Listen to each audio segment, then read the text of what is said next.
On RN, this is Books and Arts Daily. I'm Michael Cathcart, and my guest this morning is the Australian novelist Peter Carey, and we're discussing his new novel Amnesia, which is the story of a tough lefty journalist named Felix, whose career seems to have come to a dead end when he's enlisted by an old Labor power broker to write the story of a young hacktivist named Gaby, who's at serious risk because her online activism has roused the wrath of the American Secret Service. You've had some fun with Felix because you've let Felix walk the paths of your own life. He's born where you were born. His son is the son of a used car dealer. Like you, he went to Monash University and so on. I have to ask you this. Did your father, who was a used car dealer, ever take a Holden as a trade-in and discovered money hidden in its doors? Well, first I have to correct you about something really, really important. What's that?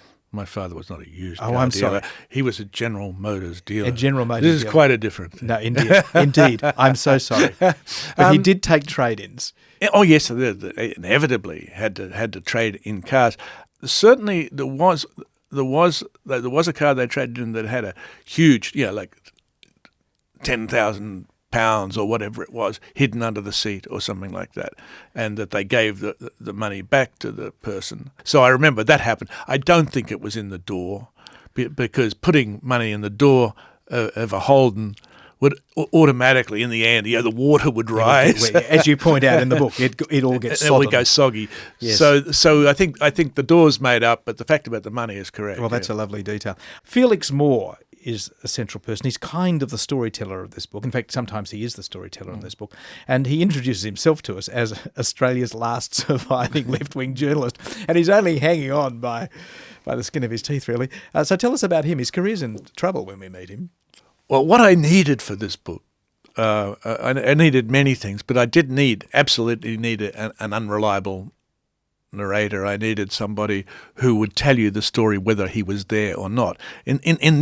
In this respect, it's a little bit like Illywhacker, where the narrator says he's 139 years old and has always been a liar. But from that moment he'll tell you whatever story needs to be told. And Felix is somebody who starts the book in disgrace for in the Supreme Court of New South Wales for having reported a rumour, and is sort of destroyed. His career is done. In fact, they're going to pulp his book. They get apart, in which leads Felix, of course, to almost burn down the family house and get himself kicked out, which is a sort of lets you know the sort of guy he is.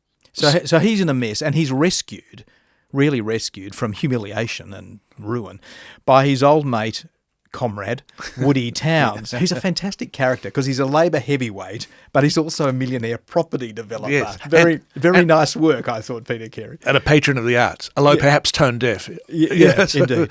Yes. So just to help, I don't want to lead you through the plot of the book, but let's just set up what happens in the book. So Woody steps in and he has a plan, and his plan is to get Felix to write the story of this girl who, as I've explained, Gaby, is in terrible, terrible trouble. Yes, and Felix, having been obsessed all of his life with 1975 and written books about it and columns about it, and with his strong conviction, which I share, that the United States helped engineer the overthrow of the Whitlam government. In his head, immediately he sees Gaby as somebody who's striking back at the United States for the damage they've done to her family, to the Labor Party, and to the country. That she's maintaining the rage, as they used to say, about an event that occurred before she was even born. And the story is, of course, more complicated than that, and Felix, as usual, is half right and half wrong. And so Woody brings him in to write a book quite quickly that will affect public opinion in Australia and make Australians love her at the time when the United States will be trying to extradite to the United States. And as usual, he and nobody can really rely on the Australian government naturally to defend their citizen.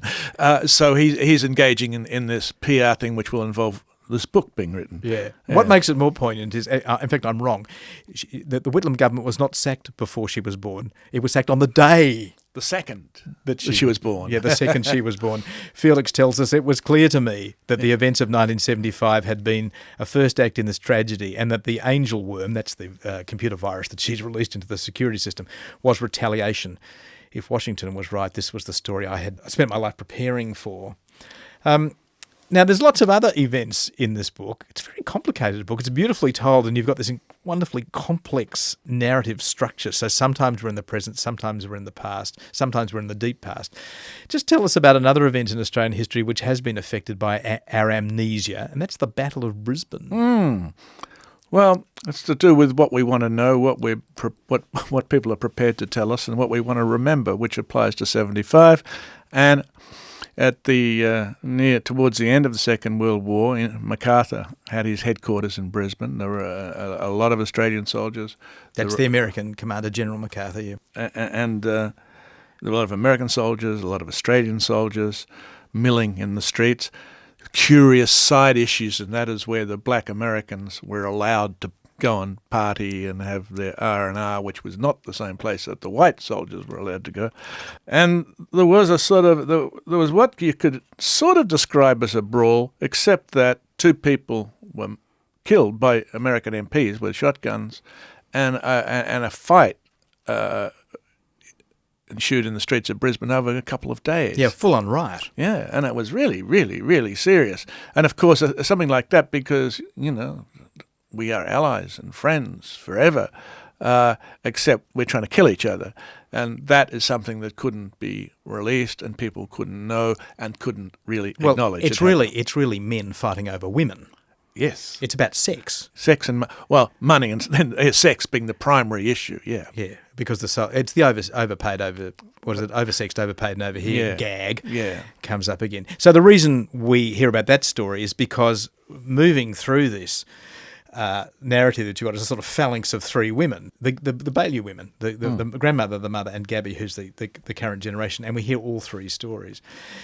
Gaby's a hacker, and she's making trouble for the Americans, as we say online, which of course makes us think of another Australian, Julian Assange. What do you make of Assange? What do you think's going on there? Well, Assange, this book would not exist without Assange. When Assange deeds first became known to me, which was really at the time of the collateral murder tape that they made of in Iraq for the killings of bystanders and civilians in Iraq, I started to notice who he was. And while the United States and the people in Congress were calling for his execution, basically, but certainly calling him a traitor, I started to think, hang on, pal, he's not a traitor. He's not even an American. He's an Australian, and you're not even thinking about that like you don't tend to think about many things about countries you go into. And I started to think about Assange, and I thought that he I gathered, that his mother had been a puppeteer in Queensland and got on a school, that Magnetic Island had been part of the past, that his mother had been on the left in politics in the 70s, had been harassed by the police, I think in Adelaide, while on the way to a political meeting, that even the way he spoke sounded to me sort of Queenslandy. But I might be wrong about that, but that's just what I thought. And I thought, wow, and do they know? And I also knew that I found out that he as a boy in Melbourne had hacked into NASA with a worm or a thing that stopped NASA doing what they wanted to do, and the word came up on the screen, wank, and wank stood for something. I've forgotten what it was, but the Yanks looking at this didn't know what wank meant. They didn't whatever it was, it rubbed them up the wrong way. Well, they were puzzled. What I mean is a thing of ignorance again. Anybody looking at that knows that this is an Australian who's doing that, but they didn't know that. Yeah. So I started to think, what if I'm still obsessed with 75 as much as Felix. So what if we start to think of Julian Assange as being a product of the sort of the payback for 75? Now, it doesn't work for Assange, whose life is much more complicated, and I never tried to and wouldn't presume to reduce his life to that. But I'm a novelist and I'm obsessed with something, and this was interesting. So that's where really the book was born. Now, I'm used to you being the Riddler, as you said earlier, the Illywhacker, the man who toys with us and says, is this true, is it fiction? Do I, Peter Carey, really have the view about this that, is in the book? And when we talked about the chemistry of tears, we danced that dance. But here today, you're showing your hand. You've got some pretty serious things to say. It's a very cleverly constructed book, but there's not that kidding around here. I feel a kind of urgency about this book. Well, I hope there's an awful lot of kidding around, and I hope you might have even laughed occasionally. But yes, I am really serious about. I mean, Felix, who I would hate to be like, has views on 75 and the overthrow of the Whitlam government, which happen to be mine as well.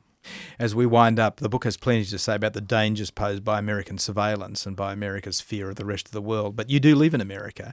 What is it about life that America gets right? I mean, what holds you there? Oh, what holds me there is I fell in love with a woman who wanted to live in New York as a theatre director, and I went happily, and it was an adventure. What holds me there is, although I'm divorced from that woman, I have 2 sons who I love very much, who live there. I'm married to an English woman who runs a New York publishing house. That's enough, and we spend all our time being sort of appalled and outraged by certain sorts of American behaviour. But we love living in the city, and we love our friends in the city, and we love its cultural life, and we. Just to think, when you walk on the street, which you know as a tourist, and it's true when you live there, anything can happen. Yeah. You'll see amazing things every second.